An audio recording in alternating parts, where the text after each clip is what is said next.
बोल रामदेव जी महाराज की जय। बोल गणेश भगवान की जय। बोल सतगुरु भगवान की जय। बोल अजमल धर्मतार की जय। बोल द्वारकाधीश भगवान की जय। बोल समना के वीर की जय। बोल डाली बाई की जय। बोल रामदेव जी महाराज की जय। हमको 84 लाख योनि भोगने के बाद में इंसान का जन्म मिला और हम इसको व्यर्थ ही कमाई दे रहे हैं। हम माँ के गर्भवास में उल्टे लटके हुए थे। हमने भगवान से प्रार्थना की, हे प्रभु, हे दाता, हे परमात्मा, हे ईश्वर, तू इस हमको नरक में से निकालो और हम तेरा गुणगान करेंगे। और भगवान ने हमको जन्म दिया और हम उसकी माया में इतने लुप्त हो गए कि हम भगवान को भूल गए और भगवान के भजन को भी भूल गए। तो एक तो वो काम था जब हम माँ के गर्भवास में उल्टे लटके हुए थे भगवान से, और एक काम और अभी हमारा बाकी है जिस समय हमारा अंत समय आएगा। इस समय हम माया जाल में उलझे हुए हैं कि भाई मेरा, पत्नी मेरी, पुत्र मेरा, इस माया जाल में ऐसे उलझे हुए हैं कि हम भगवान की भक्ति को भूल रहे हैं, भगवान को भूल रहे हैं। मगर जब अंत समय हमारा आएगा तो उस समय हमारा कोई साथ नहीं देगा, केवल ईश्वर ही साथ देगा। ईश्वर आज भी है और पहले भी था और हमेशा रहेगा। इसलिए हमें ईश्वर की प्रार्थना करनी चाहिए, ईश्वर की स्तुति करनी चाहिए। और मैं साधारण रूप से बाबा रामदेव जी के बारे में बताता हूँ। हमारे अलीगढ़ यूपी में बाबा रामदेव जी को लोग नहीं जानते, इसलिए बाबा रामदेव जी का जो पिताजी थे उनका नाम अजमल जी था। वो द्वारकाधीश भगवान के परम भक्त थे। वो द्वारकाधीश हर साल अपने साथ संग लेकर जाते थे और भगवान द्वारकाधीश की से प्रार्थना करते थे। अजमल जी राजा के राज्य में सब लोग सुखी थे।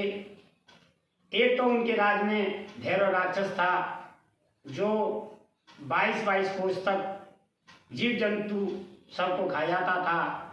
और अजमल जी निपुत्री थे, उनके कोई पुत्र नहीं था। लोग उनका बांझिया होने के कारण शुभ कर्मों में मुंह देखना भी पसंद नहीं करते थे। तो वो बहुत दुखी थे, द्वारकाधीश भगवान की प्रार्थना करते थे, हर साल जाते थे।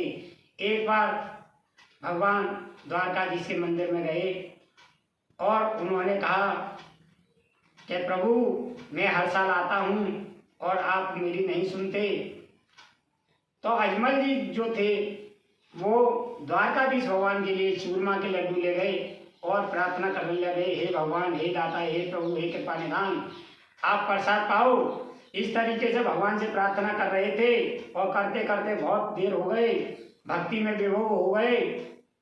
तो जब भगवान ने नहीं सुनी तो उनको गुस्सा आ गया और उन्होंने लड्डू मूर्ति में दे मारा, जो स्वयं भगवान द्वारकाधीश के जाकर सर पर लगा। वहाँ का जो पुजारी थे बोले कि ये राजा तो पागल हो गए, इसलिए इनको कोई ऐसा उपाय करना चाहिए जिससे इनका मन शांत हो जाए। बोले गर्मी की वजह से राजा को थोड़ा ऐसा हो रहा है, इसलिए उन्होंने कहा कि समुद्र के अंदर द्वारकाधीश भगवान रहते हैं। कि द्वारकाधीश भगवान समुद्र के अंदर रहते हैं तो कहाँ पर रहते हैं? कि पीपा भक्त को दर्शन दिए थे, वहाँ पर द्वारकाधीश भगवान रहते हैं। पुजारी जी ने इस तरीके से बताया और राजा अजमल जी ने समुद्र के अंदर छलांग लगा दी। और छलांग लगा दी तो वहाँ देखते हैं तो भगवान द्वारकाधीश की द्वारकापुरी मौजूद थी। वहाँ पूछते हैं ये किस राजा का जगह है? बोले द्वारकाधीश भगवान की द्वारकापुरी है। द्वारपालों से जाके कहा कि बता दो, मेरा नाम अजमल है, मैं मृतलोक से आया हूँ।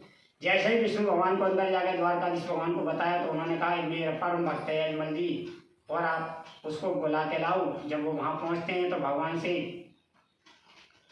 प्रार्थना करते हैं, हे प्रभु, हे कृपा निधान, मेरी भी सुनो प्रार्थना।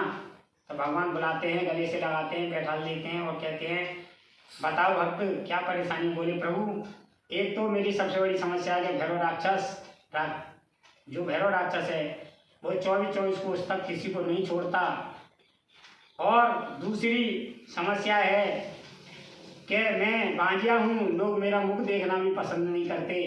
तो भगवान ने कही तथास्तु, या ऐसा ही होगा, तेरी दोनों समस्या सॉल्व होंगी। फिर बोले भगवान एक थोड़ा सा संकोच और है, बोले बताओ।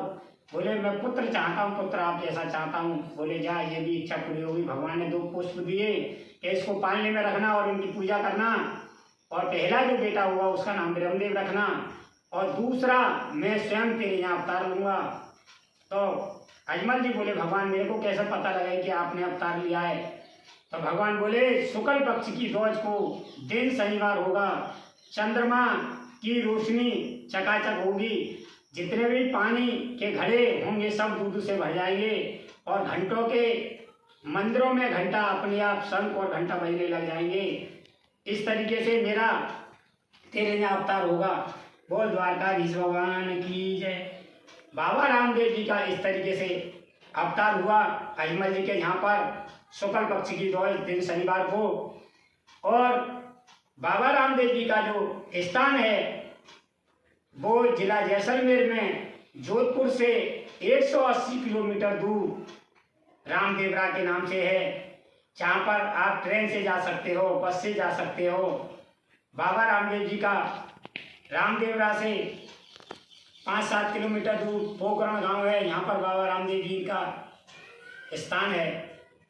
बोल रामदेव जी महाराज की जय, बोल मल्हार अवतार की जय, बोल द्वारकाधीश भगवान की जय, बोल लीले जय, बोल सतगुरु भगवान की जय, बोल धरती माता की जय, बोल सभी देवी देवतन की जय, बोल राम साहब पीर की जय।